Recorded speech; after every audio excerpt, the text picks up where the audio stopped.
कधी कधी कृष्णा, आपल्या प्रार्थनेचे उत्तर आपण जसे अपेक्षा करतो तसे देत नाहीत. ते नेहमीच वादळ थांबवत नाहीत.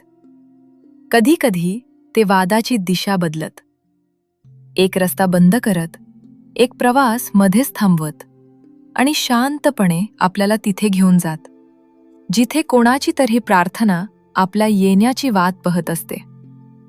ही कथा आहे विश्वासाची, कृष्णाच्या योग्य वेळेची आणि त्या रहस्यमय पद्धतीची, ज्यामुळे अगदी अनोळखी लोकही एकमेकांपर्यंत पोहोचतात. मुंबईमध्ये मेंदूचे एक अत्यंत नावाजलेले सर्जन राहत होते. वैद्यकीय जगतात त्यांना खूप मान होता. त्यांनी अनेक कथित ऑपरेशन्स यशस्वी करून असंख्य लोकांचे प्राण वाचवले होते. एक दिवस त्यांना कोलकातामध्ये होणाऱ्या एक महत्त्वाच्या मेडिकल कॉन्फरन्ससाठी बोलावण्यात आले. जगभरातील डॉक्टर्स आणि स्पेशलिस्ट तिथे येणार होते. त्याच कॉन्फरन्समध्ये जीवनभर केलेल्या सेवेबद्दल त्यांना एक विशेष सन्मानही मिळणार होता. त्या दुपारी ते मुंबईहून कोलकाताला जाणारा फ्लाईटमध्ये बसले. सुरुवातीला सगळे काही अगदी सामान्य होते, पण विमान पूर्व भारताच्या जवळ पोहोचताच एअरक्राफ्टमध्ये एक गंभीर टेक्निकल प्रॉब्लेम निर्माण झाली. पॅसेंजर्स घबरले. थोड्याच वेळात पिलटने सांगितले की फ्लाईट कोलकातापर्यंत जाऊ शकत नाही. सर्वांच्या सुरक्षेसाठी विमानाला दुसऱ्या एअरपोर्टवर एमर्जन्सी लँडिंग करावी लागणार होती. सर्जन खूप निराश झाले. कॉन्फरन्स दुसऱ्या दिवशी सकाळी होती आणि त्यांना ती चुकवायची नव्हती. विमान सुरक्षितपणे उतरले. एअरपोर्टच्या बाहेर आल्यावर त्यांना समजले की कोलकातापर्यंत रस्त्याने पोहोचता येईल. त्यांनी लगेच एक टॅक्सी घेतली आणि वेळ न दवडता प्रवास पुन्हा सुरू केला. काही वेळ सगळे व्यवस्थित चालू होते, पण नंतर आकाश काळेकुट ढगांनी भरून गेले. वारा वेगाने वाहू लागला. पाऊस सुरू झाला आणि काही क्षणांतच तो पाऊस एक भयंकर वादळात बदलला. रस्ता नीट दिसत नव्हता. विजा चमकत होत्या. गडगडाट दूरवर घुमत होती. ड्रायव्हर खूप काळजीपूर्वक टॅक्सी चालवत होता. पण काही तासांनंतर इंजिनमधून एक विचित्र आवाज येऊ लागला. इंजिन जोराने हालू लागले. गाडीचा वेग कमी झाला आणि टॅक्सी रस्त्याच्या कडेला येऊन बंद पडली. ड्रायव्हरने ती पुन्हा सुरू करायचा अनेकदा प्रयत्न केला, पण काही उपयोग झाला नाही. मध्यरात्र झाली होती. आजूबाजूला ना दुकान होते, ना हॉटेल, ना टेलिफोन.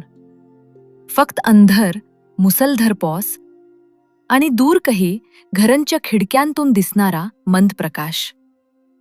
सर्जनला एका साध्या घरातून प्रकाश येताना दिसला.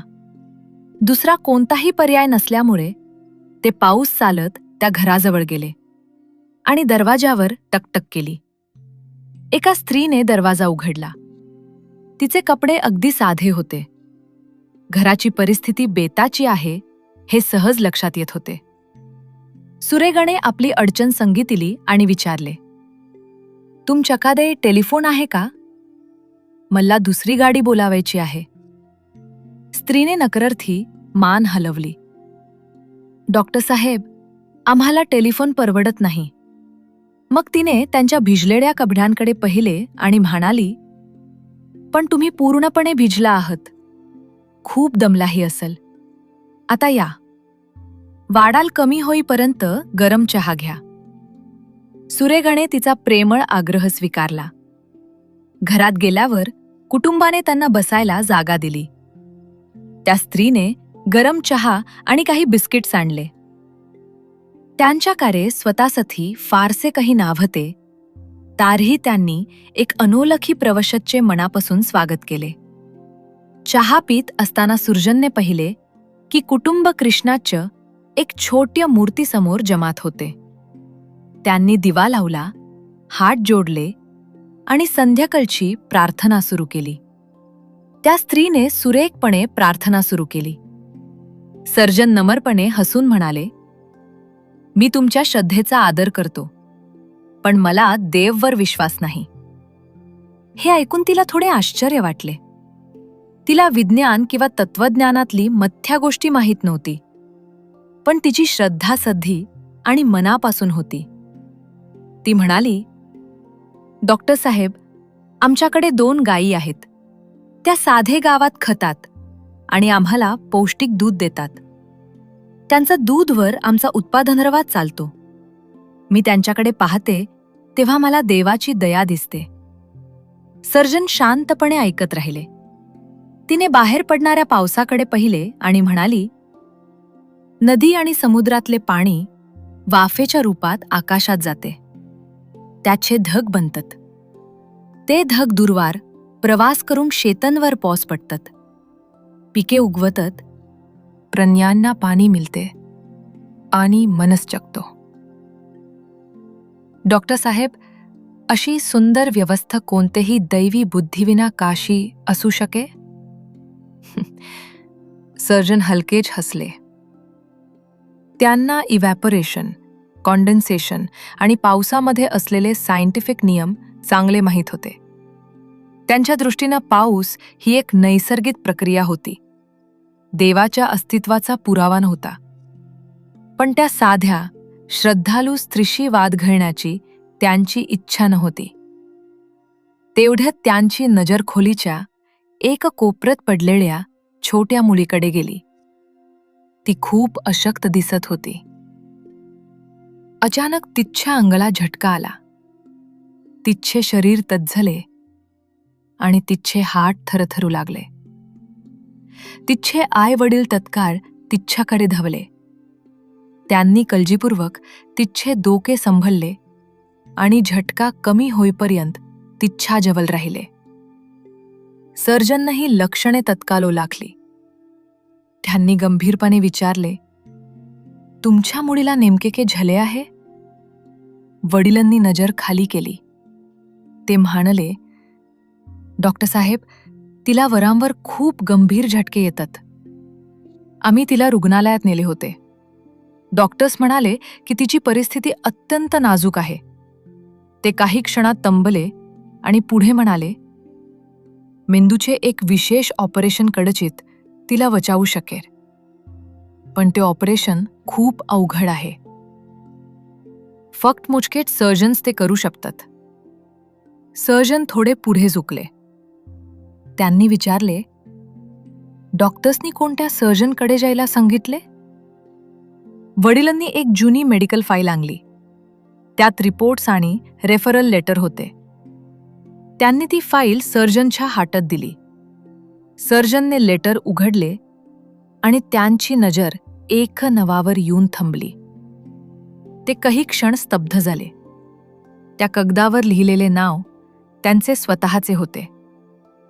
मुंबईमधील त्यांचे प्रसिद्ध सर्जनचे नाव, ज्यांना हे कुटुंब शोधात होते. पण वडिलांना समोर बसलेले पाहून कोण आहेत हे अजूनही समजेलं नव्हतं. ते बोलत राहिले. डॉक्टर्स म्हणाले की आम्हाला मुलीला मुंबईला घेऊन जावे लागेल, पण आमच्याकडे प्रवासचा खर्च नाही, तिथे राहण्याची सोय नाही आणि उपचारांसाठी पैसेही नाहीत. मी माझ्या बायकोला सांगितले की हे आपल्याला शक्य नाही, पण तिने आशा सोडण्यास नकार दिला. त्या स्त्रीने कृष्णाच्या मूर्तीकडे पाहिले. तिच्या डोळ्यांत अश्रू होते, पण चेहऱ्यावर अजूनही विश्वास होता. ती हळू आवाजात म्हणाली, मी माझ्या नवऱ्याला सांगितले, आपली सगळी चिंता कृष्णाच्या चरणी ठेवूया. कृष्णांना आपल्या मुलीला वाचवायचे असेल तर ते स्वतः एक रास्ता तयार करतील. आपण त्या डॉक्टरपर्यंत पोहोचू शकत नाही, पण कदाचित कृष्णा त्या डॉक्टरनाच आपल्याकडे पठावतील. हे ऐकतच सर्जनना वाटले जणू संपूर्ण खोली एकदम शांत झाली. मगेल्या काही तासातील प्रत्येक घटना त्यांच्या डोळ्यांसमोर पुन्हा उभी राहिली. विमान कोलकाताला पोहोचण्यापूर्वीच का उतरले? वाडल नेमके त्याच वेळी का सुरू झाले? टॅक्सी ह्याच गावाजवळ का बंद पडली? रस्त्यावर इतरही घरे होती, मग त्यांनीच ह्याच दरवाजावर तकतक का केली? हे कुटुंब मडातीसाठी कृष्णाकडे प्रार्थना करत होते. आणि ज्या सर्जनपर्यंत ते पोहोचू शकत नव्हते, तोच सर्जन आज त्यांच्या घरात बसला होता. सर्जननं आधी मुलीकडे पाहिले, मग तिच्या आईकडे. त्यांच्या आवाजात भावना दडून आल्या. ते म्हणाले, तुमची प्रार्थना ऐकली गेली आहे. कुटुंबाने आश्चर्याने त्यांच्याकडे पाहिले. सर्जन पुढे म्हणाले, मीच मुंबईमधला तो सर्जन आहे. मीच तो डॉक्टर आहे, ज्यांना तुम्हाला शोधायला सांगितले होते. काही क्षण कोणीही काही बोलू शकले नाही. आईच्या डोळ्यांतून अश्रू वाहू लागले. वडिलांनी हात जोडले. आणि जो सर्जन फक्त त्याच्या गोष्टींवर विश्वास ठेवत होता, ज्या मोजता, समजावता किंवा सिद्ध करता येतात, तो आज स्वतःच्या विचारांचाच पुनर्विचार करत होता. ज्या घटनांना ते दुर्भाग्य समजत होते, त्याच घटना आता एक दैवी योजनेच्या भाग वतत होत्या. फ्लाईट फक्त डायव्हर्ट झाली नव्हती. टॅक्सी फक्त खराब झाली नव्हती. वाडलाने त्यांना फक्त आसरा शोधेला मजबूर केले नव्हते. प्रत्येक अठ्ठाला त्यांना त्या कुटुंबपर्यंत घेऊन जात होता, ज्यांना त्यांची सर्वात जास्त गरज होती. माझ्या प्रिय मित्रांनो, आपल्या योजना बिघडल्या की आपण लगेच अशवस्थ होतो. आपण विचारतो, माझ्याच बाबतीत असे का झाले? माझा रास्ता का बंद झाला? कृष्णा माझ्या आयुष्यात विलंब का होऊ देत आहेत? पण जी गोष्ट आज आपल्याला अडथळा वाटत आहे, ती कदाचित एका मोठ्या दैवी योजनेचा भाग असू शकते. आपण फक्त थांबलेला प्रवास पाहतो. कृष्णा मात्र नव्या रस्त्याच्या शेवटी आपली वाट पाहत असलेल्या व्यक्तीला पाहतात. आपण फक्त बंद दरवाजा पाहतो. कृष्णा मात्र आता कोणता दरवाजा उघडणे गरजेचे आहे ती पाहतात. आपण फक्त उशीर पाहतो. कृष्णा योग्य वेळ पाहतात. याचा अर्थ असा नाही की प्रत्येक अडचण तत्काळ संपेल.